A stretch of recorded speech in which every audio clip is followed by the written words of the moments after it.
dominant hand, you will not need to pick up or manipulate the cat, but you might need to pick up a leg or pick up a flap or something. So you want a glove on for that.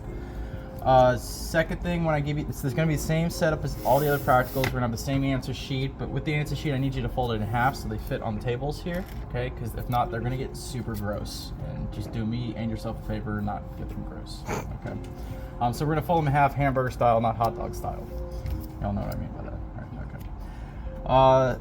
Third thing, don't forget everything that could be on the practical. What's going to be on the practical?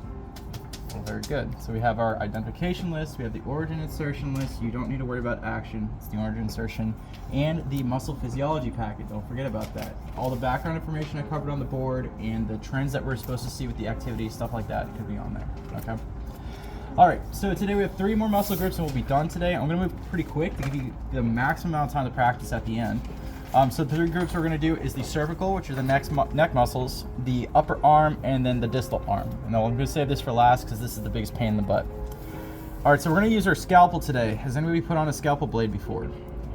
It's pretty dangerous. So let me show you how to do it if you haven't. All right, if you notice, the blade comes in this little package. They arrange this in a certain way where you open the package, the sharp part of the blade stays in it, just like that. All right, here is the scalpel handle. This is how you put the blade on the handle. Do you notice there's like a little diagonal line on your handle there? Your blade also has a diagonal to it. So make sure those diagonals match up. Is that right? No, so I gotta flip the blade over. Once you figure out exactly how it's supposed to go on it, if you notice there's these little indentations on each side of the scalpel blade, those slide into these little overhangs down here. Okay, so let me show you. I have the diagonals lined up. I'm just gonna slide that in. Now do not force it because you can get it stuck and then there's going to be a lot of tension under your blade which could pop off and now you have this razor blade flying everywhere, okay? So instead just kind of wiggle it until it goes on properly. And you should hear a click and now it's safe. Hold on to this because you got to throw your blade away at the end and you want to put the blade back into this before trying to take the blade off. And take the blade off, you just lift and push and kind of wiggle too. Again, don't put too much pressure on it. All right, so let's go ahead and do the neck. I need to actually stand for this one. All right, so we need to cut the skin off the face of the cat all the way up to the chin here. All right, so you want to do this right in the middle and you don't want to go too deep. And you see how sharp that blade is. It's going through skin like butter. It'll go through your skin like butter. So you have to be very careful with this. All right, so get all the way up to the chin. Okay, and then we can start peeling the skin back.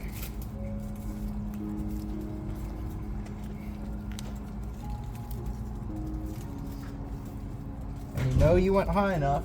Did you find it? No. Okay. You know you went high enough when you see this bone right here. What bone is that?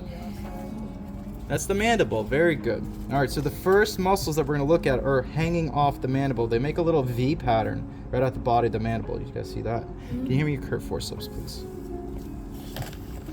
All right, this one gets its name because it does help with chewing and swallowing. And there's 2 of them. So that should give you a clue to what this is called. See anything in your list that might mean 2? Yeah, they're called your digastrics, and it makes this little V pattern right here. So I am just gonna peel up the flaps of the digastrics so they're hanging upwards. All right, so there's one digastric, and here is the other digastric right here. All right, ever see that? Okay, nice, pretty V. Now there are muscles that run underneath the digastrics that go from this bone to this bone. Does anybody remember what bone floats in your neck right here? The hyoid bone, very good. So there's going to be 2 ribbons of muscles right here that run from the mandible to the hyoid. Then there's going to be 2 more that go from the hyoid to this bone. Sternum. Very good. So these might be torn up on yours because this is where they inject the cat and a lot of times they tear through these muscles. Bagel Bite still has his intact. She. So. Wow. We haven't cut her open. I don't know if she was over here. All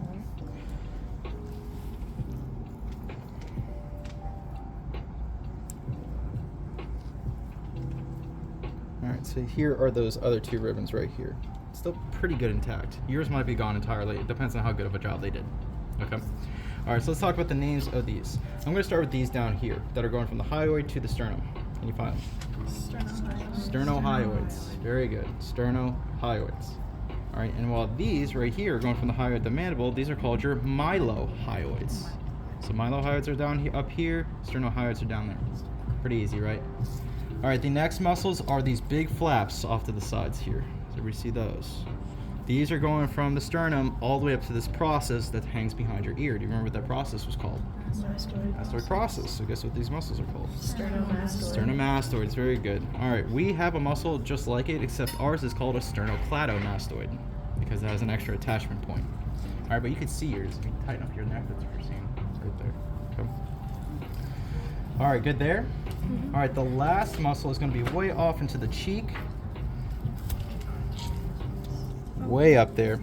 You want to cut the skin off the cheek of the cat. Yeah, he's not feeling it, I promise. You might have to cut some of the sternomastoid off to see it, but there it is right there. So we see this big dome-shaped muscle right here. Yeah. Okay. This, commonly referred to as the jowls, like pit bulls have giant jowls, they have big ones of these muscles. These muscles help you chew. Is that just Yep. Yeah, they're called masseters because they help with mastication.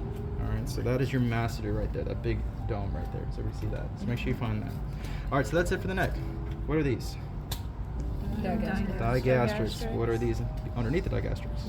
Mylohyoid. Very good. What are these past that? Sternohyoids with these big flaps off to the sides. Sternomastoids and the big dome off to the side of the face.